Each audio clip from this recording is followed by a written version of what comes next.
Caro presidente Aníbal Diniz, senadores, senadoras, nossos telespectadores da TV Senado, ouvintes da Rádio Senado, a crise internacional e as dificuldades para ampliar os investimentos na nossa economia não podem diminuir o compromisso da indústria automobilística brasileira e dos governos com preços justos e produtos de qualidade. O consumidor nacional deve ser respeitado e as indústrias competitivas devem ser estimuladas.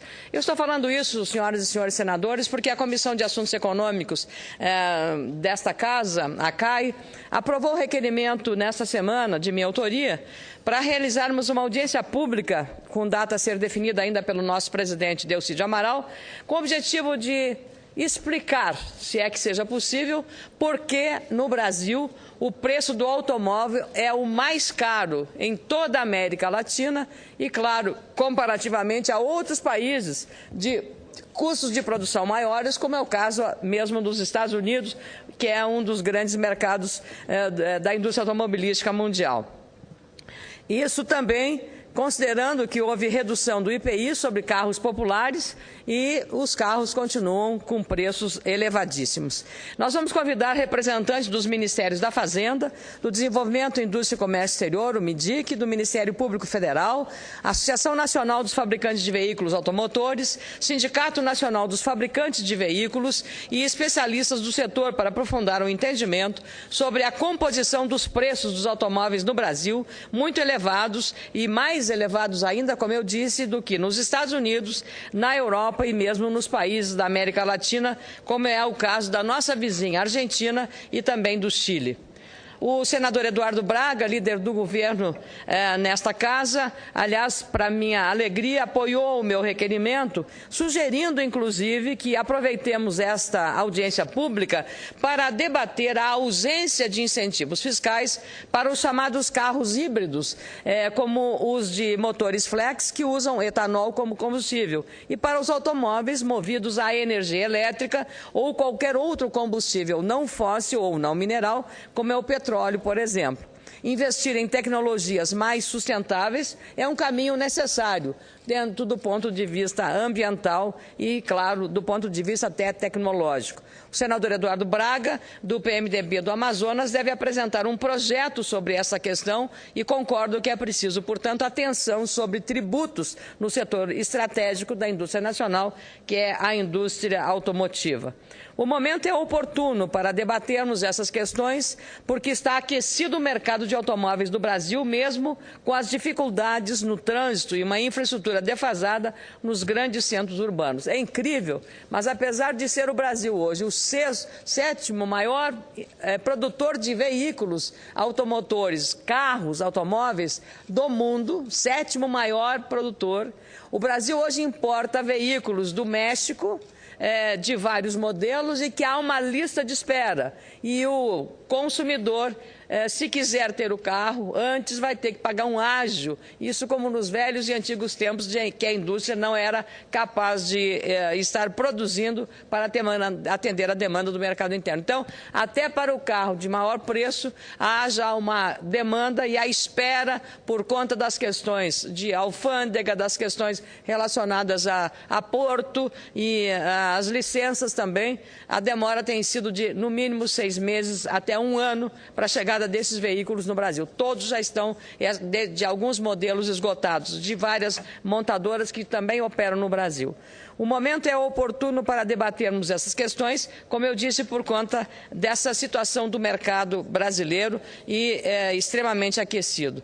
Reportagem publicada hoje no jornal Folha de São Paulo mostra que o Brasil, 4º maior mercado global de veículos e 7º maior produtor, deve se tornar o 6º maior produtor de automóveis do mundo em 2017, devido ao regime automotivo nacional.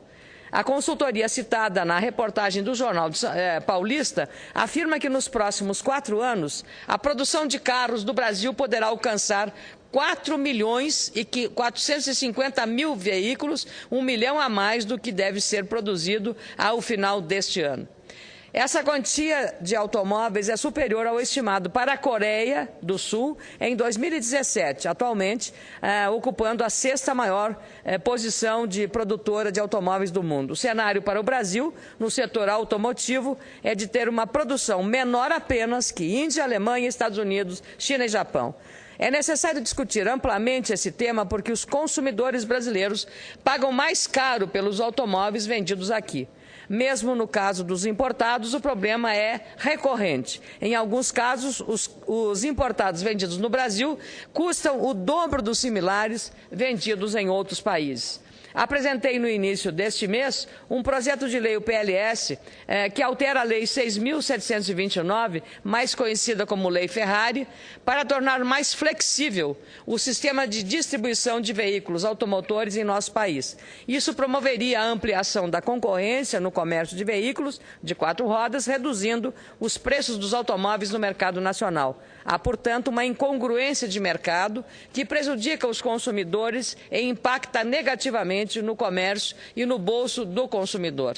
A questão da segurança também precisa ser considerada. A audiência pública será uma oportunidade para saber por que o consumidor brasileiro tem que comprar um carro caro e defasado, com limitações de tecnologia, mesmo pagando um preço muito alto pelo veículo. Considerando a má qualidade das nossas estradas e os riscos dos acidentes, o Brasil precisaria de carros mais seguros que os carros usados e produzidos na Europa e nos Estados Unidos, por exemplo. O Latin NCAP, braço para a América Latina da Organização Europeia, que promove testes independentes de segurança, fez no início deste mês uma avaliação da segurança dos carros brasileiros. A constatação, pasmem, a segurança dos carros de nosso país em relação à dos europeus está defasada em pelo menos 20 anos. É demais.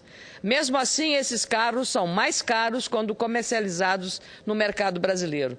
Essa situação me faz lembrar, inclusive, um episódio que ficou muito conhecido na década de 90, quando o senador Fernando Collor era presidente da República, afirmou na Alemanha, se referindo aos automóveis usados no Brasil, produzidos aqui, que os brasileiros andavam em carroças. De lá para cá, o setor, claro, evoluiu muito, mas o Brasil ainda enfrenta limitações à competitividade e à livre concorrência, como a ausência de incentivos fiscais e preços elevados, no caso do incentivo, mesmo que o governo agora tenha reduzido o IPI. É claro que não podemos ainda dizer que sejam carroças, mas estão muito longe de ter a qualidade ideal em matéria de segurança, como foi constatado por essa instituição.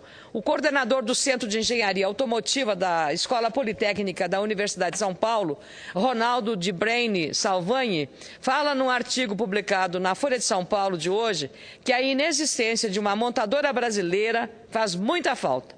Na avaliação desse especialista, o atual regime automotivo estimula o setor, mas acentua as distorções do mercado brasileiro, influenciando,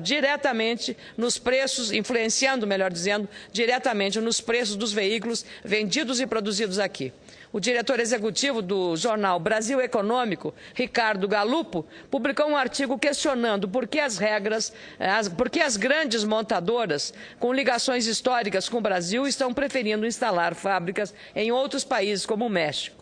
Hoje, o The Wall Street Journal, um dos periódicos mais lidos por investidores e empresários de todo o mundo, afirma que o México está assumindo um papel central na produção global de automóveis, cada vez mais exigente em relação a custos mais baixos e mão de obra qualificada. Há 6 anos, o México era o 9º maior exportador mundial de carros. Hoje, o México ocupa o 4º lugar, atrás da Alemanha, Japão e Coreia do Sul, com exportações de 2.140.000 veículos neste ano.